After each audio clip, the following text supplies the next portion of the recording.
The report of the Commission recommended that some constitutional reforms, namely, that most of the seats in the Legislative Council should be filled by elected members and not be appointed by the governor, as was the case then. In addition, the property requirements for voters and candidates should be lowered, in order to allow more native Guyanese an opportunity to become elected members of the council, and that women and clergy must be allowed to seek election to serve on the council. These recommendations were instituted with the proviso that the governor would have veto power over the Legislative Council and would be able to pass laws regardless of the wishes of the council through his absolute control of the Executive Council. For the next 10 years, this toothless Legislative Council presided with minimal success, and as a result, the sporadic disturbances continued, with a pivotal moment occurring in June of 1948, when the police killed 5 striking sugar workers at the Enmore Estates on the east coast of Guyana. This single act of the police was so egregious that these 5 sugar workers became immortalized in the annals of Guyana's history as the Enmore Martyrs. In order to quell the great agitation of the populace, the colonial power sent to British Guyana the Waddington Constitution Commission, which recommended full universal adult suffrage among other things, and this set the stage for a national general election. So on the 27th of April of 1953, the Guyanese people proudly voted in the first general election on the full universal adult suffrage for their candidates to fill the House of Assembly seats. The election was peaceful, and there was much interest in the activities of the Parliament for weeks thereafter. Meanwhile, in far distant lands among the superpowers, events were afoot that would have a devastating effect on this tiny country on South America's northeastern coastline. It was a time of the Cold War mentality, and at the fore was the Monroe Doctrine of the United States that was to determine the course of action that would ultimately be visited upon this nation.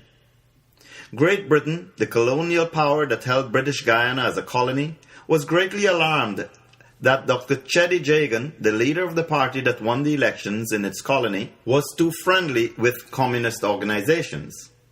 After much consultations between the United States and Great Britain, the decision was made.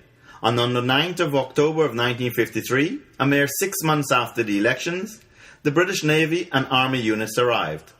The Constitution was suspended, some politicians were jailed, others were confined to house arrest, and on the 4th of January of 1954, the Governor, Sir Alfred Savage, appointed and installed an interim government. This country was now under the direct rule of the Governor, and would continue until new elections in 1957. The years leading up to this election saw the split of the dominant political party at the time, the People's Progressive Party, or the PPP. One faction of the PPP was led by Dr. Cheddi Jagan, who was of Indian descent, and the other PPP faction was led by Forbes Burnham, who was of African descent. And this was the start of the racial conflicts that would become the hallmark of British Guyana's politics, becoming even more brutal and deadly after independence, and would continue to play a major part in the country's political, economic, and social life up to the present time. The results of this election were that the Jagan faction won 9 seats and the Burnham faction won 3 seats in the Legislative Council. Soon after this, Forbes Burnham changed the name of his party to the People's National Congress, or the PNC. In a Constitution Convention held in London in 1960, British Guyana's constitution was yet again changed. This time, the new legislature would have 35 elected House of Assembly seats and 13 nominated Senate seats. Cheddi Jagan's PPP party again won the general election of 1961, winning 20 House of Assembly seats and nominating 8 senators. A Council of Ministers was named, which replaced the Governor's Executive Council, and British Guyana then became self-governing, with the exception being defense and external affairs. The years that followed were marred by violent unrest, fermented and engineered by the CIA in conjunction with the colonial powers. Violent riots and strikes, born of racial, social, and economic conflicts, were the order of the day. 1962 to 1964 saw the most intense violence, with killings, bombings, burning of homes, businesses, and government buildings, together with a general strike that lasted 80 days in 1963, prompted the governor, Sir Ralph Grey, to call out the British troops once again to restore order. The old first-past-the-post electoral system, where it was winner takes all, was replaced by a new electoral system, proportional representation.